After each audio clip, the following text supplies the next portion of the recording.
হ্যাঁ, কষ্ট করে আয় করছেন, কিন্তু bank, NGO, credit card company ওরাই আসল মালিক। প্রতি মাসে ইএমআই দিতে গিয়ে বুক ধড়ফড় করে। বেতন আসার 5 দিনের মাথায় টাকা শেষ। ভাবুন তো, 5 বছর পরে আপনি যদি একই জায়গায় থাকেন, ঋণ বাড়ে, বরস বাড়ে, চাপ বাড়ে। আজকে যদি এই ভিডিও না দেখেন, আপনার ভবিষ্যতের আপনি আপনাকে দোষ দেবে। চলুন ধাপে ধাপে বের হয়ে যাই এই ফাঁদ থেকে। 1. Relatable problem. আমরা সবাই ভাবি একটা ক্রেডিট কার্ড বা ছোট একটা পার্সোনাল লোন নিলে কী বা হবে, কিন্তু ভাই, সমুদ্রের লোনা পানির মতো এই ঋণ। যত খাবেন তত তৃষ্ণা বাড়বে। মাস শেষে বেতন ঢোকার আগেই যখন মেসেজ আসে এমআই ডিডাক্টেড, তখন কলিজায় কেমন লাগে আমি জানি। মাসের 15 তারিখের পর পকেটে টান পড়ে, অথচ পাশের বাসার মানুষকে দেখানোর জন্য আমাদের দামি ফোন বা বাইকটা কিস্তিতে কেনা চাই। এই দেখানপোনার নেশা আমাদের তিলে তিলে শেষ করে দিচ্ছে। যদি তোমার দুটো ঋণ থাকে, একটা 18% সুদ, অন্যটা 8%, কোনটা আগে শোধ করবে? ভুল করে সবাই ছোটটাকে আগে করে। মিডল ক্লাসের আমরা ভুল করে সব ঋণ সমান ভাবি, কিন্তু হাই সুদেরটা তোমার পকেট খালি করে দেয়।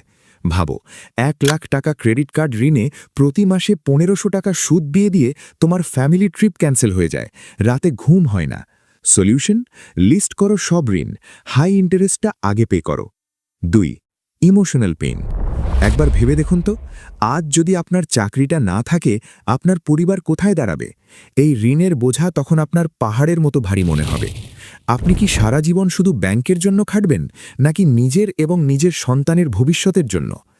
ঋণ মানে শুধু টাকা ধার নেওয়া না, ঋণ মানে নিজের স্বাধীনতা অন্য কারো কাছে বন্ধক রাখা। আজই সময় এই শেকল ভাঙার। বাস্তব কথা বলি, মধ্যবিত্তের সবচেয়ে বড় সমস্যা, মুখের মান রাখি, পকেট ফাঁকা করি। মাসে 3 বার বাইরে খাওয়া, অপ্রয়োজনীয় সাবস্ক্রিপশন, অফার দেখে কেনা, নতুন ফোন ইএমআই। ধরেন মাসে 5,000 টাকা অপ্রয়োজনীয় খরচ, 1 বছরে 60,000 টাকা। এই 60,000 দিয়ে একটা লোন ক্লিয়ার হয়ে যেত। 3. Extra income. শুধু সেভ করে ধনী হওয়া যায় না। আপনি যতই কাটেন, ইনকাম না বাড়লে গতি কম। ভাবেন, মাসিক আয় 25,000, ইএমআই 15,000, কিভাবে বাঁচবেন? পয়েন্ট: সমাধান: freelancing, tuition, Facebook page, YouTube, ছোট ব্যবসা। অতিরিক্ত 5,000 টাকা মাসে মানে বছরে 60,000 টাকা, 2 বছরে 1,20,000 টাকা। এই টাকা সরাসরি ঋণে ঢালুন, কিন্তু একটা ভুল করলে সব ভেস্তে যাবে। শুধু এক আয়ের ওপর ভরসা করা মানে হচ্ছে একটা খুঁটির ওপর ঘর বানানো। আপনার হাতে থাকা স্মার্টফোনকে শুধু স্ক্রল করার জন্য নয়, টাকা আয়ের জন্য ব্যবহার করুন। পার্ট টাইম কাজ, ফ্রিল্যান্সিং বা ছোট কোনো ব্যবসা শুরু করুন। এই বাড়তি প্রতিটা টাকা সরাসরি ঋণের গর্ত ভরাট করতে কাজে লাগান। 4. Stop new date. আগুন নেভাতে গিয়ে কেরোসিন ঢালবেন না। পুরান ঋণ শোধ করতে নতুন ঋণ, এটা সবচেয়ে বড় ফাঁদ। এইটা শেষ লোন, এই কথা অনেকেই 5 বার বলেছে। নতুন ঋণ মানে নতুন শেকল। রুল: ঋণ শোধ না হওয়া পর্যন্ত ইএমআই কেনাকাটা বন্ধ, বাই নাও পে লেটার বন্ধ। ক্রেডিট কার্ড শুধু জরুরিতে। নিজেকে কন্ট্রোল না করলে ফাইন্যান্স আপনাকে কন্ট্রোল করবে। কিন্তু মানসিক চাপ, ওটাই আসল শত্রু। বাজেট তৈরি করো, ট্র্যাক করো প্রতি টাকা। তোমার মাসের টাকা কোথায় যায় 90% লোক জানে না, তাই ঋণে ডোবে। আমরা মিডল ক্লাস ভাবি বাজেট বড় লোকের জিনিস, কিন্তু এটাই আমাদের সবচেয়ে বড় ভুল। কল্পনা করো, অজান্তে 3,000 টাকা উড়িয়ে দিয়ে ঋণের সুদ দিতে গিয়ে তোমার স্বাধীনতা হারিয়ে যায়, রিগ্রেট হয়। ইনসাইট অ্যাপ ব্যবহার করো, প্রতি খরচ লেখো, 50-30-20 রুল ফলো করো। রিয়েল এক্সাম্পল: আমি নিজে 10,000 টাকা সেভ করে ঋণ কমালাম, কিন্তু ডেট কনসলিডেশন না করলে সুদ বাঁচবে না। পরেরটা শুনলে অবাক হয়ে যাবে কত সেভ হবে। 5.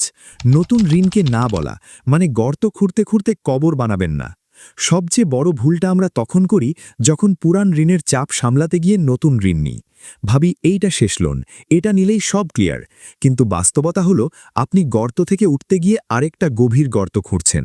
ধরুন 1 লাখ টাকার লোন শোধ করতে 1,20,000 লাগছে, তাই আপনি নতুন 1,50,000 নিলেন। দেখতে সমাধান মনে হচ্ছে, কিন্তু সুদের হিসাব করতে বোঝা যায় আগুনে কেরোসিন ঢাললেন। ব্যাংক কখনো চায় না আপনি মুক্ত হন, তারা চায় আপনি নিয়মিত সুদ দেন। ক্রেডিট কার্ডের মিনিমাম পেমেন্ট আসলে একটা ফাঁদ। আপনি শোধ করছেন না, শুধু বেঁচে থাকছেন। Buy now pay later offer দেখে মনে হয় ফ্রি, কিন্তু ওটা ভবিষ্যতের ইনকাম আগেই খরচ করা। আজকে যদি 20,000-এর ফোন ইএমআইতে নেন, কাল সেই ইএমআই আপনাকে সিদ্ধান্ত নিতে বাধ্য করবে। ঋণ শোধের সময় বিলাসিতা মানে নিজের ভবিষ্যৎ বন্ধক রাখা। নিজেকে একটা কঠিন প্রশ্ন করুন, এই জিনিসটা ছাড়া কি আমি 6 মাস বাঁচতে পারবো না? যদি উত্তর হয় পারবো, তাহলে এখনই ঋণ নেবেন না। ঋণ শোধের সময় নতুন ঋণ মানে আপনি স্বাধীনতা চান না, আপনি আরাম চান। কিন্তু সাময়িক আরামই দীর্ঘমেয়াদী কষ্টের শুরু। মনে রাখবেন, গর্ত থেকে বের হওয়ার প্রথম শর্ত হল গর্ত খোঁড়া বন্ধ করা। 6. অব্যবহৃত সম্পদ বিক্রি। আপনার ঘরে এমন কত জিনিস আছে যেগুলো গত 6 মাসে একবারও ব্যবহার করেননি? ওই অতিরিক্ত ক্যামেরা, পুরানো ল্যাপটপ, ব্যবহার না করা বাইক, এগুলো কি এখন সম্পদ, নাকি শুধু জায়গা দখল করে থাকা বোঝা? বাস্তব কথা হলো, এগুলো আবেগের কারণে পড়ে আছে, কিন্তু আপনার ঋণ কমাতে কোনো ভূমিকা রাখছে না।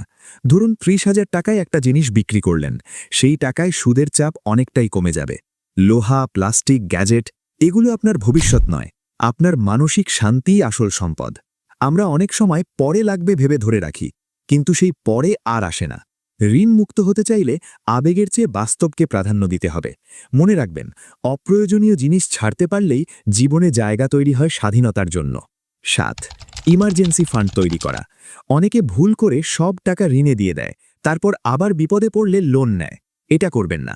অন্তত 10-20 হাজার টাকা একটা আলাদা জায়গায় রাখুন, যেন হঠাৎ অসুস্থতা বা বিপদে আপনাকে আবার কারো কাছে হাত পাততে না হয়। এটা আপনার আত্মবিশ্বাস বাড়াবে। হঠাৎ জব লস হলে কি করবে? ঋণ নিয়ে আবার ফাঁদে পড়বে। মিডল ক্লাসের ভুল, ফান্ড না রাখা, কিন্তু লাইফ আনপ্রেডিক্টেবল। ভাবো, মেডিকেল ইমার্জেন্সিতে 50,000 টাকা ঋণ নিয়ে তোমার ফ্রিডম চলে যায়, ফিয়ারে থাকো। সলিউশন: প্রতি মাসে 1,000 টাকা সেভ করো। উদাহরণ: ফারহানা 6 মাসের ফান্ড বানিয়ে ঋণ ফ্রি হলো। কিন্তু প্রফেশনাল হেল্প ছাড়া কঠিন হলে লাস্ট স্টেপে দেখব কিভাবে হেল্প নেবে। পয়েন্ট 8. প্রফেশনাল হেল্প নাও, অ্যাডভাইজার বা কাউন্সেলর। একা লড়াই করে হারবে, প্রো হেল্প নিয়ে জিতবে। আমরা মিডল ক্লাস, ভাবি হেল্প লজ্জার, কিন্তু এটাই ঋণ লম্বা করে। কল্পনা করো, ভুল প্ল্যানে ঋণ বেড়ে তোমার লাইফ ডিস্ট্রয় হয়, রিগ্রেট হয় না? ইনসাইট ফাইন্যান্স অ্যাডভাইজার দেখো, ফ্রি কাউন্সেলিং নাও। রিয়েল: আমার চাচা এভাবে 5 লাখ ঋণ শোধ করল। এখন এগুলো অ্যাপ্লাই করো, কিন্তু শেয়ার না করলে তোমার ফ্রেন্ডরাও লস করবে। কমেন্টে বলো কোন স্টেপ প্রথম করবে।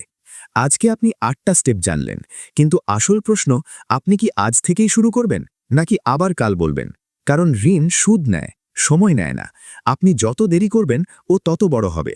এই ভিডিওটা সেভ রাখুন, পুনরায় দেখুন, ধাপে ধাপে অ্যাকশন নিন। মনে রাখবেন, মধ্যবিত্তের সবচেয়ে বড় স্বপ্ন বাড়ি নয়, স্বাধীনতা।